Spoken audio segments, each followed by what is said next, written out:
Welcome to Payoff Pitch, Action Network's Major League Baseball betting podcast. I'm your host, Mike Calabrese, joined today by Derek Carty of Roto Grinders for a quick look at Friday's slate. We got some first five action and then a whole bunch of player props to get into, your best bet, and the rest of your card. But first, Derek, a quick question kind of zooming out on the majors right now.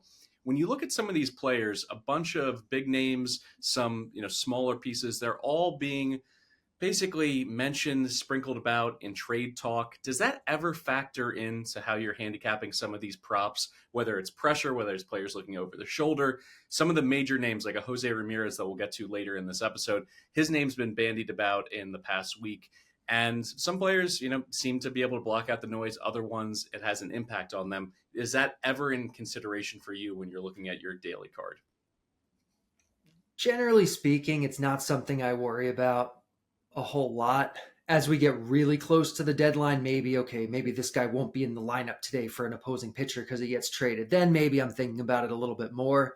But in terms of just the psychological impact on these players, first, it's impossible to quantify. Like, we can't get inside these players' heads. Even if it does impact some guys and not others, we have literally no way of knowing who is who. We're just guessing. And I think at the end of the day, you also have to realize that these guys are professionals. They've gone through a whole lot, and they've had to be very mentally tough their whole lives to get to where they are now in Major League Baseball, that I'm just not convinced that, outside of maybe a couple of outliers, that it's really impacting these guys at all. Let's start with your best bet here on Friday, June 20th, and that is Matthew Boyd under 17.5 outs. It's at about even money if you go out there and shop around in the market. Boyd has been basically the model of pitch count consistency. He's hit between 92 and 95 pitches exactly in 7 of his last 8 starts, a number that continues to just be absolutely dead on in terms of its impact on the amount of outs. He's going to be between 5 and 6 innings worth of work. So why does something like this pop against the Mariners lineup? Is it lineup dependent? Does it have anything to do with Craig Counsell's, willingness potentially for a quick hook if he gets into trouble, go into his pen? How does this all fit together into a recipe, and why are you going under on this one? Yeah, so it's kind of a combination of all of those things. One thing that I found interesting with Boyd is that when you look through his game logs, you notice that he's pitched in Wrigley 6 times this year. He hasn't pitched with the wind blowing out a single time yet. And today we have 15-mile-per-hour winds blowing out to dead center, right center, pretty much all game. He's had the wind blowing in actually in 4 of his 6 home games this year. So this is a guy who hasn't had to deal with the really negative effects that Wrigley can bring on a pitcher. And today he's going to have to do that for the first time. He's going to have to do it against an extremely patient Seattle lineup. They project, according to the BATX, as the second highest projected walk rate team on the slate today, which means they can run that pitch count up. So if they're running the pitch count up, if Boyd is allowing hits or home runs with the potential for a short hook, if he's struggling with the wind, it all kind of comes together to give us some good value here. I like this one a lot today. Let's stick with this under trends, and it's the exact same number, 17.5 outs at plus money, plus 120 for Zach Gallen starting for the Snakes. You can go out and find that basically in multiple markets.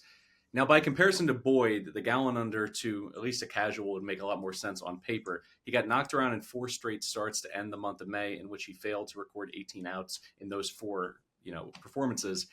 He does have more in the tank, though, than Boyd. When you look at his pitch count, he's hit 100 or more pitches 5 times this season. So it seems like he has a bit of a longer leash and he has more endurance. But how much does the Rockies mini revival have to do with this particular number for you and to go ahead and punch in the plus 120? Because clearly the Rockies have gone from the worst team in baseball, at least looking at like the last 2 weeks, they've been a little bit feisty. They've been putting some runs on the board, hanging some crooked numbers. So how much does that factor in to you thinking that Gallen doesn't get out of the 5th inning? That's definitely part of it. And I never believed that the Rockies were the worst team in Major League history, the way everyone seemed to be convinced they were. I love seeing them getting better. They're not a good team by any means, but I never thought they were as bad as they were. And I still think they have definitely some ability to do damage with the bats in their lineup. Gallen is going into Coors Field, which is a really, really hard place to pitch in general. Today in particular, it's going to be approaching 100 degrees. There's the potential for some wind blowing out. This is a really tough environment for Gallen to pitch in. And Gallen has not been himself this year. The stuff plus is down. His trademark, good command really hasn't been there. He's been walking more guys. He's been wasting more pitches. I think when you throw it all together and you give us plus 120 on it, this one is showing some value for me. One more question in terms of how you think about these pitcher unders for the overall duration of their start, how many outs they're going to record. How much does the bullpen factor go into this in terms of you're looking for an innings eater to go ahead and maybe give your pen a break as opposed to having a fresh pen coming off a series where maybe they weren't used all that much? Yeah, that's actually something I've been looking into recently, studying and trying to explicitly account for in the projections. From what I can tell so far, and I'm not done yet, it actually doesn't make as much of a difference as you might think. It's there. You want a fresh pen if you want your guy to get pulled early. You want a tired pen if you want your guy to go deeper. But the actual magnitude of the impact is fairly small, definitely smaller than I was expecting to see, at least my preliminary research so far. All right, let's go from pitchers to a batter prop here. Josh Naylor over 0.5 walks at plus 350. Now, the price immediately piqued my interest, so I wanted to go down a rabbit hole and see what his bat log looked like. He's only drawn 5 walks this month across 57 at-bats, but you got Gomber here, who's really had some issues with his command, issuing 1.25 walks per start last season. That's really when he got it together. But this year, when you think about it, he had his injury, had the sore shoulder, and then he had his rehab setback. So when you look at a pitcher trying to work back to get to, essentially an endurance place that he was last year, but also in terms of not having all that muscle memory and that, experience for this season. Question one, do you look at any of the rehab start stats, or is that kind of thrown out the window to you? And then how do you balance it out vis-a-vis how he was when he was at peak condition last year, when he was only issuing, as I said, 1.25 walks per start? Yeah, so I will factor in the minor league rehab stuff. Generally doesn't make a huge difference, doesn't move the needle much. The samples are small, but that will go in there a little bit. Really what it comes down to, though, is this is more a bet on Naylor than it is on Gomber. I do think Gomber is a guy who historically has had some control issues. Wasn't really the case last year, but in years previous to that a little bit. But really, this is Naylor going into Coors Field. And Naylor, I think the market just has been mispricing him. Like, I've been betting Naylor walks, at least a couple times a week for, almost all season, it feels like. And there are days where the number is just off for who he is. And today is one of those days where the number is just off. The bat hasn't projected to draw a walk about 1/3 of the time here. And we're getting plus 350, I think was our number. It's just a good math play. Vladimir Guerrero Jr. to go yard today, almost 5-1. Make sure to shop around. Plus 475 is the official number you're bringing to the podcast here. Only 1 home run in his last 17 games for Vladdy Jr., so the power shortage has been sustained for 3 weeks. But we obviously know what he's capable of, a guy who went for 30 or more home runs on 3 occasions in his career. But this is really about Davis Martin, right? Just looking at his sheet, he's given up a home run in 5 of his last 6 starts, multiple home runs in 2 of those outings. He has an incredibly average fastball, and per Baseball Savant, his breaking stuff is one of the worst from any starter who's been, trotted out there for multiple starts this season in 2025. So is this more a Davis Martin play or a number vis-a-vis the upside of a great power hitter like Vladdy? It's definitely both. I think it's more a Vladdy play than a Davis Martin play, although obviously everything you said about Davis Martin is correct, and that helps because if you're going to be betting Vlad, you want to bet him in a matchup where it looks pretty good. So Vlad today, Vlad is another guy. It's kind of like Naylor, where I feel like I'm betting Vlad home runs all the time because it's just always showing value. And a lot of that is because, like you said, he really hasn't been hitting home runs recently or this year as much as you would expect. He hit one a couple days ago, which was nice to see. I'm hoping that that's the start of something here because Vlad is the same guy he's always been. He hits the ball extremely hard. It's not always in the air, but at the end of the day, he hits it in the air enough where he should be able to hit, 25, 30, 35 home runs.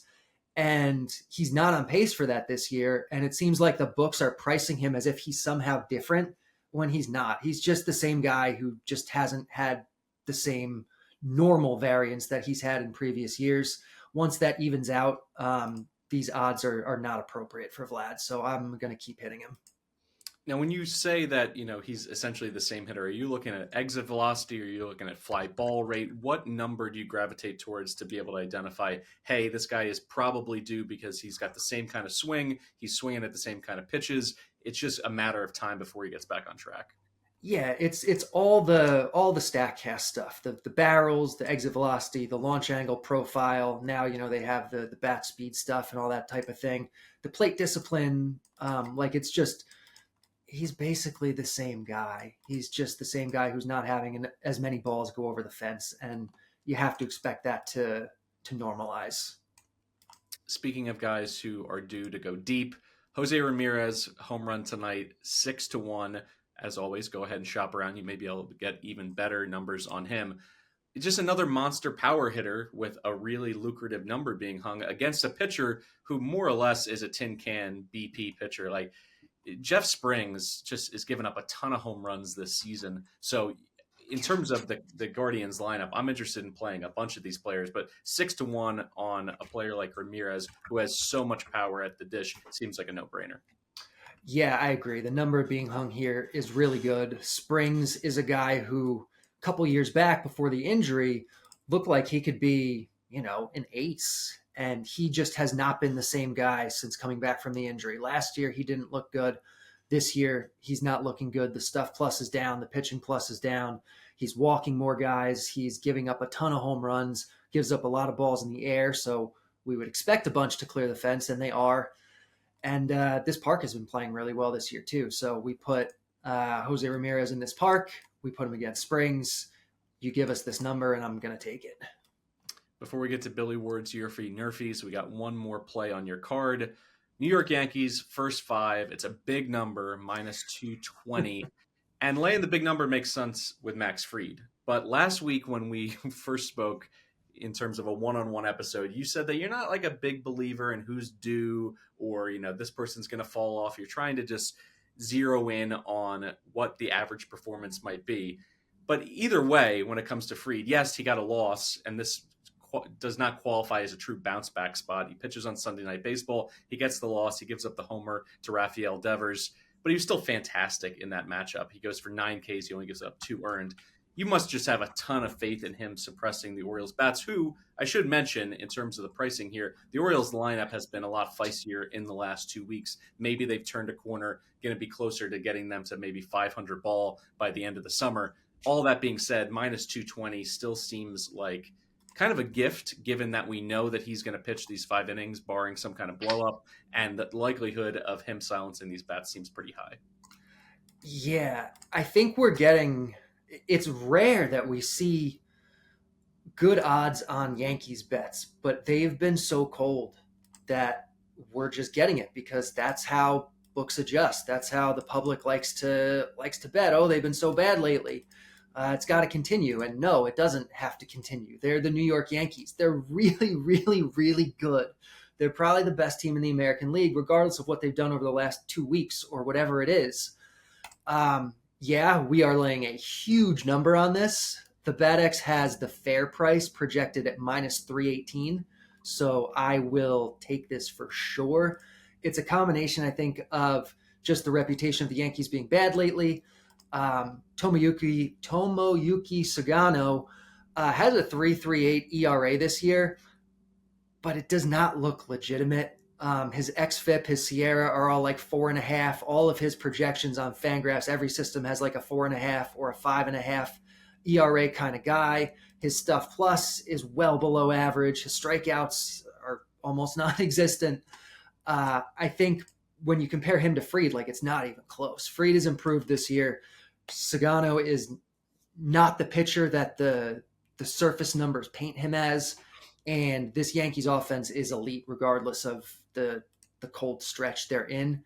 And so it's just this is extremely lopsided in terms of the in favor of the Yankees, but the market is not nearly lopsided enough, I feel like.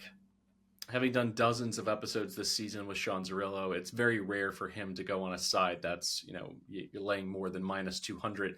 How do you think about this in terms of packaging it? Do you ever use it as a parlay sweetener, tack it onto other bets, or is this just a straight play for you? You can certainly tack it on if you want. I mean, obviously, you're paying a lot for it here. You're not going to get the same payoff on this that you will if Vladimir Guerrero Jr. hits a home run. And I know there are some people who are just, they have their rules where it's like, I'm not going to bet anything over minus 150. It doesn't matter. Over minus 170. It doesn't matter. And it's rare that I'm betting stuff like that, but not because I have a rule. It's just because a lot of times you're not actually seeing value on that. Like, you have to be a really, really heavy favorite to do something for there to be value on a number that big. But there is here for the Yankees. So I go where the value is, and the value today is here on the Yankees. From the first five to the first inning, let's toss it over to Action Network's predictive analyst Billy Ward to talk some YRFI Nerfies for Friday's slate. Thanks, Mike. Got a busy Friday of baseball today. I have 3 YRFI picks, one kind of a choose-your-own adventure, but we will get to that at the end. The first one, my Tigers taking on the Tampa Bay Rays. The Nerfie is minus 120 on FanDuel. Be sure to click over to the innings tab. Sometimes you get a slightly better price there than under the popular section. The logic here is while both Shane Baz and Jack Flaherty have struggled a little bit overall this season, Baz has a 1.65 first time through the order ERA, and Flaherty's is 2.16. So these guys have been hit a little bit this year, but not so much early in the game. And then also probably a slight boost to the Nerfie, considering the Tigers played a doubleheader yesterday where the second game was both delayed due to rain and went to extra innings. Then they had to hop a plane to Florida. Probably some tired bats, maybe some of the better hitters getting the day off. Obviously, we don't have lineups at the time I'm recording this, but keep your eyes on that because it could get even better if some of the best bats get the evening off. Moving on, we have the Cardinals and the Reds YRFI at minus 106 on FanDuel. Really like this one primarily because of the weather. We're seeing a 26% boost to scoring according to Weather Edge and more than a 30% boost to home runs. It's hot. The wind's blowing directly out to center field. Those are both good things for bats.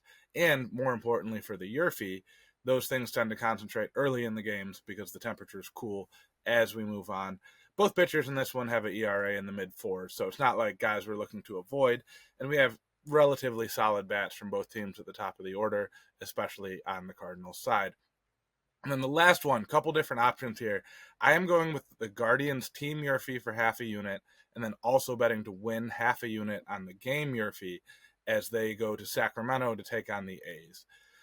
The park in Sacramento is played better than Coors Field for offense this year. It's a small sample size, but it's a minor league stadium that frequently has hot temperatures and solid wind, and we're getting a lot of runs there. So that is the biggest factor here because we have a 9.5 run total. But the A's starter is Jeffrey Springs, one of the worst early game pitchers. He has a 6.26 first time through the order ERA. I don't love the Guardian splits against lefties, but a lot of the guys at the top of the order have historically hit lefties better than they are this year, and this is a perfect breakout opportunity. Obviously, the A's have some good bats as well, though, so I'm hedging a little bit just by playing the full game here for you to win half of a unit. That way, if the A's score, we break even, and if the Guardians score, big profit on both sides. That's it for me. Thanks, everyone. That'll do it for today's episode of Payoff Pitch. Thanks for tuning in. If you'd like to tail some of the bets that you heard from Derek or from Billy, look in the episode description for the quick slip links that will allow you to go ahead and populate in your sportsbook of choice. Don't forget to download the free award-winning Action Network app and leave a 5-star rating and review wherever you listen to the pod. Also, check out the Action Network Discord. There's a link in the episode description of this podcast. We'll be back on Monday with more Payoff Pitch. We're going to go live there, so you can go ahead to our YouTube channel and be able to get the best numbers as soon as it comes out of Sean's mouth. And we're also going to have Grant Neefer with his dinger card on Monday. So being able to get the best numbers possible it's a real boon, and it can make a huge difference between a play and a pass. So go ahead and join us there live on Monday at 10 a.m. over on our YouTube channel. If you haven't subscribed yet, please do so. For Derek Carty and Billy Ward, I'm Mike Calabrese. Thanks for listening to Payoff Pitch, Action Network's Major League Baseball betting podcast. And as always, best of luck with all your bets.